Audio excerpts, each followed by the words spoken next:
नोंथांनाव लिभारनि जेंना दं नामा? नोंथाङा लिभारनि जेंनाखौ गोबां बेसेन गोसा मुलि जानानैबाबो मोजां खालामनो हायाखै नामा? जुदि नोंथाङा कलेरा, डायरिया बायदि बेमारजों नाख्रेबजानानै दं, अब्ला नोंथाङा न'आवनो मोननो हानाय बाहायथिजों बेफोर जेंनानिफ्राय रैखा मोननो हागोन, जाय नोंथांनि देहानि गोबां बेमारखौ फाहामथाय होनो हायो। मा बे न'आव मोननो हानाय बाहायथिया? नोंथांमोननो बड'लेण्ड बुब्लिया न'आव मोननो हानाय बाहायथिखौ फोरमायगोन। खम बिबां दै लोंनानै जानो हागौ नोंथांनि किडनियाव अन्थाइ। किडनियाव अन्थाइ जायोब्ला गोबां बिबांनि सानाय आरो हासुनायाव आलौनाय जानो हागौ।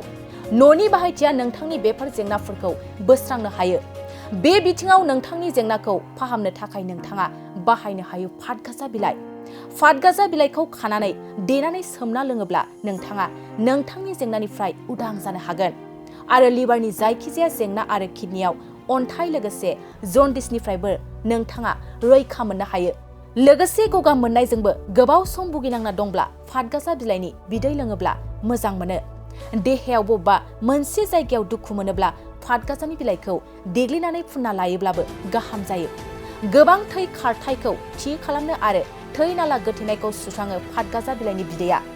नोंथाङा फातगाजानि बिलाइखौ मोदोमाव फुनना लायोब्ला जोंखोल आरो समायना नुनो मोनो।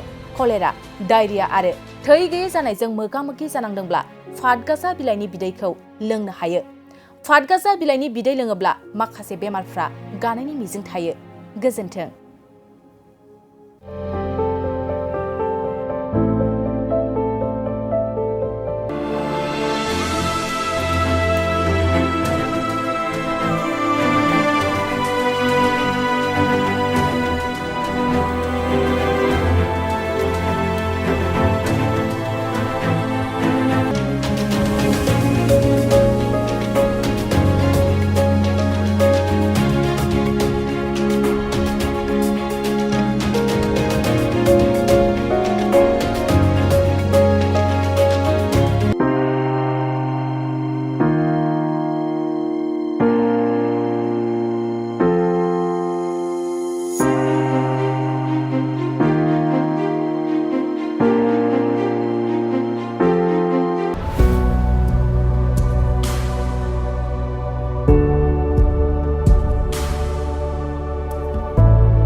गोजोनथाव खौरां! नोंथांमोननि थाखाय मोनसे गोजोनथाव खौरां लानानै फैदों।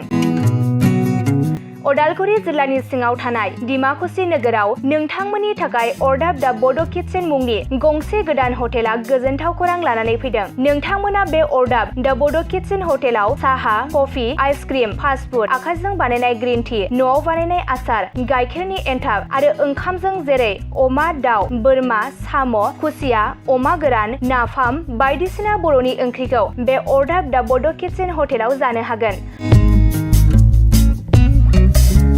अरदाब दा बड' किटचेन हटेला डिमाकुसि सेन्ट्रेल बेंकनि खोलाहा बरुवा रेडिअ मबाइल गलाजों नांजाबनाय।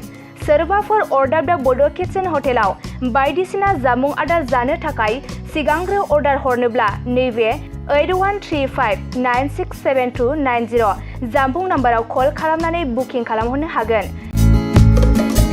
गोजोनथाव खौरां! अरदाब दा बड' किटचेन हटेलाव गोबां न'आव बानायनाय मोजां जाग्रा आदारखौ मोननो हागोन।